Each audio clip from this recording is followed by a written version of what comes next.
বিভিন্ন সময় অনেকে আমাদের কাছে জানতে চান যে আমি আমার স্ত্রীর যে দেনমোহর সেটার সম্পূর্ণ অংশ বা আংশিক কিছু অংশ পরিশোধ করতে চাই।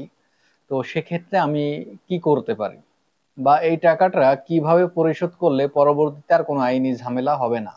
তাদের জন্য আমার পরামর্শ হচ্ছে আপনারা একটা স্টাম্প করবেন, এই বিষয়ে দেনমোহর পরিশোধ সংক্রান্ত একটা বিষয়ে স্টাম্প করবেন। স্টাম্পে মেয়ের পক্ষ থেকে, মানে মেয়ের যে ফ্যামিলি তার পক্ষ থেকে সাক্ষী রাখার চেষ্টা করবেন, এবং আপনার ফ্যামিলি থেকেও সাক্ষী রাখার চেষ্টা করবেন, এবং সেখানে আপনি বলে দিবেন যে এটা দেনমোহর বাবদ এত টাকা পরিশোধ করা হলো, এবং টাকাটা সবসময় চেষ্টা করবেন ব্যাংকের মাধ্যমে দেওয়ার।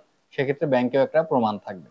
এর পাশাপাশি আপনারা আরো একটা কাজ করতে পারেন, সেটা হচ্ছে যে আপনাদের যে বিবাহের সময় যে কাজীর কাছে বিবাহ করা হয়েছিল সেই কাজীর কাছে কিন্তু একটা বালাম বই থাকে। আপনারা সেই বালাম বইয়ে কাজীর সাথে কথা বলে বালাম বইয়ে কিছু যে দেনমোহরটা পরিশোধিত হলো সেটা লিখে রাখতে পারেন তার বালাম বই। আপনারা যে স্টাম্প করবেন সেখানে অবশ্যই বালাম বইয়ের নাম্বার, তারপর রেজিস্ট্রির তারিখ, বিস্তারিত বিবাহের যে বিস্তারিত তথ্য সেগুলা দিয়ে রাখবেন, এবং মেয়ের পরিবারের পক্ষ থেকে সাক্ষী, আপনাদের পরিবারের পক্ষ থেকে সাক্ষী, এবং এই টাকাটা যে দেনমোহর হিসাবে পরিশোধ করা হচ্ছে সে বিষয়ে বিস্তারিত তথ্য লিখে রাখবেন।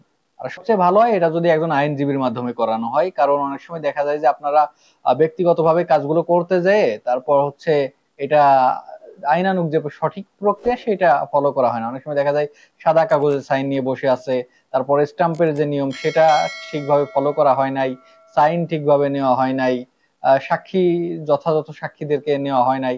পরবর্তীতে দেখা যায় এটার কোনো ভ্যালিডিটি থাকে না, এবং কোর্টে সাবমিট করার মতো কোনো একটা ডকুমেন্ট এটা হয় না, এবং যার ফলে দেখা যায় আপনার টাকাও চলে যায়।